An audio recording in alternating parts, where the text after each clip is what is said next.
பிரசாதமான இந்த விழாவை நடத்திட்டு இருக்கிற இந்த நேரத்தில் நாங்கள் இங்கே வந்தது எங்களுக்கு மிகப்பெரிய சந்தோஷம் ஏற்படுத்துது. இன்னைக்கு உலகத்தில் இருக்கிற எல்லா உயிர்களும் இன்னைக்கு சந்தோஷமா நிம்மதியா சாப்பிட்டு வாழ்றாங்கன்னா அதுக்கு ஒரே காரணம் இந்த தேவேந்திர குலம் தான். ஏன்னா இந்த தேவேந்திர குலங்கிற ஒரு சமுதாயம் இல்லைன்னா இன்னைக்கு விவசாயம் கிடையாது. விவசாயம் கிடையாதுன்னா இன்னைக்கு மனித உயிர்கள் கிடையாது, நாகரிகம் கிடையாது, ஊரு கிடையாது, அடிப்படை எதுவுமே கிடையாது. இந்த உலகத்துக்கு அடிப்படையை கொடுக்கறதே இந்த தேவேந்திர குலம் தான். இப்ப இன்னைக்கு நீங்க உங்க ஊருக்குள்ள இந்த உச்சிமா காளியம்மா நாணயம் இருக்கு. இந்த ஆலயத்துக்கு நீங்க வழிபட வரப்ப ஒவ்வொருத்தவங்களும் இந்த கோயிலோட அருமை பெருமை, இந்த கோயில துச்சமா நினைச்சா என்ன நடக்கும், இந்த கோயில் முன்னாடி வந்து தேவையில்லாம பேசிட்டு போனா அவங்களை எந்த அளவுக்கு இந்த தெய்வம் தண்டிக்கும்னா பேசுனீங்க. அதே வேளையில இன்னைக்கு ஒட்டுமொத்த இன்னைக்கு இங்க இருக்கிற வீரம் அல்லத்திகளும் உங்களுக்கு ஏதாவது ஒண்ணுனா மாரியாத்தாங்கிறதான் முதல்ல உங்க வாயிலிருந்து வரும். இன்னைக்கு அந்த மாரியாத்தாவுக்கு நமக்கும் அந்த மாரியம்மாளுக்கும் தேவேந்திர குலத்துக்கும் உறவு இருக்குதாங்கிற ஒரு கேள்விக்குரிய இன்னைக்கு இந்த பகட்டுப்பட்டிக்குள்ள இருக்கக்கூடிய மாரியம்மன் கோயில்ல நிலைமை ஏற்பட்டுருச்சு. அந்த இருக்கங்குடி மாரியம்மனை நமக்கு தான் பாத்தியம், நமக்கு தான் உரிமைங்கிறத நிலைநாட்டுறதுக்கான போராட்டத்துக்கு அழைக்கிறதுக்கு நாங்க இங்க வந்திருக்கோம். இன்னைக்கு நீங்க எல்லாம் இங்க சந்தோஷமா சாமி முடுறீங்க, அன்னதானம் சாப்பிடுறீங்க. ஆனா இருக்கங்குடி மாரியம்மனை நோக்கி லட்சாதி லட்சம் தேவேந்திரர்கள் போய் வழிபட்டு இருந்தாலுமே அங்க நமக்கான உரிமை மறுக்கப்பட்டுள்ளது. அங்க இருக்கிற நம்ம சொந்த பந்தம், சித்தப்பை, மாமே, மச்சான் எல்லாம் மிகப்பெரிய அளவுல பாதிப்புக்கு உள்ளாகிட்டு இருக்காங்க. ஆனா பக்கத்துல இருக்கிற அவங்களுக்கு என்ன நடக்கிறது இந்த நிமிஷம் நமக்கு தெரியல.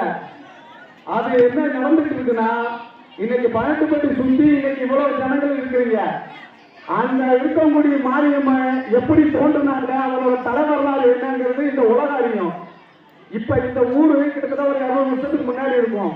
இந்த ஊர்ல இந்த கோயிலை வச்சு நீங்க நிர்வாகம் பண்ணிட்டு இருக்கீங்க. இந்த ஊர்ல திடீர்னு இடங்களை நீங்க இன்னொருத்தவங்களுக்கு விற்கிறீங்க. அந்த இடத்த வீட்டு சமூகத்தை சேர்ந்தவங்க வந்து வாங்குறாங்க, ஒரு லேவுக்கு போடுறீங்க. அப்படி குடி வந்தவங்க 500 வருஷமா இருக்கிற உங்கள்கிட்ட இருந்து ஒரு 10 வருஷத்துக்கு முன்னாடி வந்தவங்க இந்த கோயில் எங்களுக்கு தான் உரிமை கொண்டாடி உங்களை வெளியேறிட்டு அவங்க கைப்பற்றிட்டா என்ன நடக்குமோ அதுதான் இருக்கக்கூடிய மாரியம்மன் கோயில் நடக்குது. இன்னைக்கு எங்கிருந்தோ வந்தவங்க அந்த சமூகத்துக்கும் இருக்கக்கூடிய ஆலயம் தோன்றுவதற்கும் இருக்கக்கூடிய மாரியம்மனுக்கு எந்த சம்பந்தமும் கிடையாது. ஆனா அவங்க பரம்பரை அறங்காவலர்னு ஒரு நீட்டு போன 1929 ஒரு ஆர்டர் வச்சுக்கிட்டு நம்முடைய சமுதாயத்தை அங்க நசுக்கி எந்த அளவுக்கு இந்த தேவேந்திரர்கள் நம்ம இருக்கக்கூடிய இழிவுபடுத்த முடியுமோ அதுக்கு அந்த அளவுக்கு அவங்க வேலையை செய்யறாங்க. அதுக்கு காரணம் என்னன்னா ஒரே ஒண்ணுதான், இந்த தேவேந்திரர்களுக்கு ஒற்றுமை இல்லை.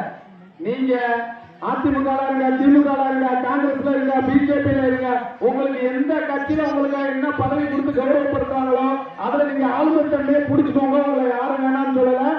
உங்களுக்கு அந்த கட்சியில மரியாதை கொடுத்தா இந்த சமூகம் உங்க பின்னாடி வரும், அதுல மாற்று கருத்து இல்ல. ஆனா இன்னைக்கு நான் திரும்ப சொல்றேன், எந்த கரவச்ச வச்சு வேணாலும் நீங்க கட்டலாம். ஆனா உடல்ல ஓடுற ரத்தம் தேவேந்திர ரத்தம், அதை கர்மாயப்பட்டு இன்னைக்கு வந்து ஒரு ஒற்றுமையா கடைபிடிச்சு வச்சிருக்கோம்.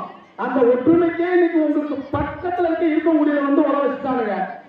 அதுக்காக அந்த ஆலய உரிமையை மீட்பதற்கும் பூர்வீக குடிகள் இந்த மண்ணில நாங்க தான், அந்த ஆலயமும் எங்களுக்கு தான் சொந்தம், இந்த மண்ணும் எங்களுக்கு தான் சொந்தம். அங்க உழுகிற மயில் மட்டும்தான் உனக்கு சொந்தம்னு நிரூபிக்கிறதுக்காக தான் இந்த இடத்துல உங்களை நாங்க கூப்பிட வந்திருக்கோம். நீங்க வந்து பக்கத்துல இருக்கீங்க, அந்த மக்களுக்கு உறுதுணையா நீங்க வரணும். உங்களை அழைக்கிறதுக்கு இருக்கக்கூடிய நாட்டாமா வந்திருக்காரு. அந்த ஆலயத்தில் நடக்கிற பிரச்சனை என்னன்னா எங்கேயோ இருந்து வந்த ஒரு 10 குடும்பத்தை சேர்ந்தவங்க பரம்பரை அறங்காவலர்னு அந்த ஆலயத்தை கைப்பற்றிட்டு இந்த அரசாங்கத்தில் ஒரு சில அதிகாரிகளையும் கையில வச்சுட்டு தேவேந்திரர்களுக்கு அந்த ஆலயத்தில் எந்த உரிமை இல்லை, மாரியம்மனே அவங்களுக்கு மட்டும்தான் சொந்தம், எங்களுக்கு பட்டயம் போட்டு கொடுத்துட்டாங்க. இதே நிலைமை எந்த விதத்திலையும் நமக்கு அங்க எந்த உரிமை இல்லாம போயிடும்.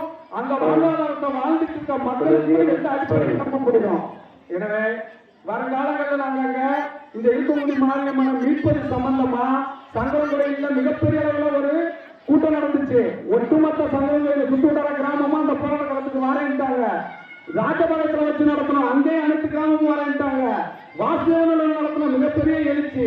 ஆனா பக்கத்துல இருக்கிற உங்களுக்கு அங்க என்ன நடக்குதுன்னு இன்னும் தெரியல. இப்ப நான் உங்கள்கிட்ட கேட்கக்கூடிய ஒரே ஒரு கோரிக்கை, இந்த மண்ணு நல்லா இருக்கணும்னா அந்த மண்ணில் இருக்கிற ஆலயம் நல்லா இருக்கணும். ஆலயம் எந்த இடத்துல ஆலய மரபு பாரம்பரியமும் நமக்கு எங்கெல்லாம் நம்ம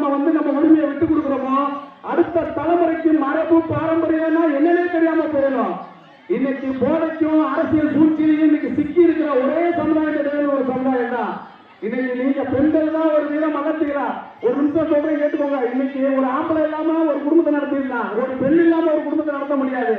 இன்னைக்கு எவ்வளவோ பெண்கள் இன்னைக்கு போதையால ஒரு பல கணவர்களை இழந்து தனி பெண்கள் இன்னைக்கு குடும்பத்தை நிர்வாகம் பண்ணி காப்பாற்றிட்டு வராங்க. இதுதான் உண்மை. இன்னைக்கு இதே நிலையில போதையில இன்னைக்கு இந்த சமூகம் மாற்றி 50% ஆண்கள் இன்னைக்கு வந்து என்ன நிலைமையில இருக்கணும்னு தெரியாம வாழ்ந்துட்டு இருக்காங்க. அவங்கள்ட்ட போய் நம்ம என்னன்னு சொல்ல முடியும் ஆலய பிரச்சனைய? அதான் உங்கள்கிட்ட வந்திருக்கோம். வர ஜூன் மாசம் எலெக்ஷன் ரிசல்ட்டுக்கு அப்புறம் இருக்கங்குடி மாரியம்மன் ஆலயத்தோட பரம்பரை அறங்காவலர்கள் தேவேந்திரகுலத்தாருக்கே சொந்தம். இந்த மண்ணின் பூர்வீக குடி தேவேந்திரகுலம் தான். இந்த மண்ணில் இந்த மாரியம்மன் எங்களுக்கு தான் சொந்தங்கிறத இந்த அரசாங்கத்துக்கு அறைகோல் விடுவதற்கும் அந்த பழைய ஸ்கீமை கலைக்க சொல்லியும் மிகப்பெரிய ஆர்ப்பாட்டத்தை ஜூன் மாசம் 5ஆம் தேதிக்கு மேல அறிவிக்க போறோம். அந்த கூட்டத்துக்கு நீங்க பெருந்தெல்லா திரண்டு வந்து அந்த ஆலய முற்றுகை போராட்டத்துல மிகப்பெரிய அளவில் அந்த இருக்கக்கூடிய மாரியம்மனை நமக்கு சொந்தமாக்கிறதுக்கு எங்களுக்கு நீங்க உதவி பண்ணணும். அதே வேளையில அங்க நடக்குது இங்க நடக்குதுன்னு நம்ம பார்த்துக்கிட்டு இருந்தா நாளைக்கு நமக்கும் நடந்துடும். இன்னைக்கு இந்த சமூகம் இன்னைக்கு ஒற்றுமை இல்லாத ஒரே காரணத்துக்காக தான் மிகப்பெரிய சமூகமா இருந்தோம் அரசின் அங்கீகாரமாகவும் உயர்ந்த பதவியிலேயே பிடிக்க முடியல. நம்ம சமூகத்தை சேர்ந்தவங்க எவ்வளவோ முண்டுனாலும் ஒரு கவுன்சிலர் ஒரு ஒன்றியத்துக்கு மேல வர முடியல. காரணம் என்ன? ஒற்றுமை தான். இந்த ஒற்றுமைக்குள்ள வாங்க. இப்ப நிறைய பேருக்கு கூடிய விஷயத்த பேசுறப்ப அந்த ஊர்லயே ஒற்றுமை இல்லை அப்படி இப்படின்னு ஒரு வரதுக்கு கிளப்புறாங்க. அந்த ஊர்ல ஒற்றுமை இல்லையாங்கிறத இந்த நாட்டாமை இங்க வந்து உங்களை கூப்பிடுறதே தெரிஞ்சுக்கலாம்.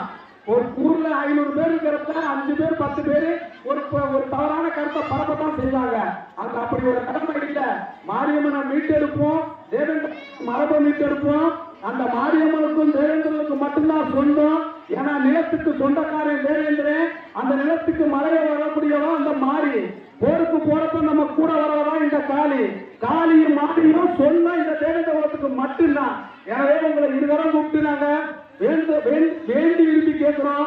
உங்கள் ஆதரவோடு இந்த புதுப்பட்டி மக்கள் இருக்கங்குடி நோக்கி எதிர்கால சந்தையின் உரிமையும் அந்த மாரியனுடைய அருளையும் பெற போராட்ட களத்துக்கு வருமாறு மிக தாழ்மையோடு கேட்டு விடைபெறுகிறேன். நன்றி, வணக்கம். வாழ்க தேவேந்திர குலம்.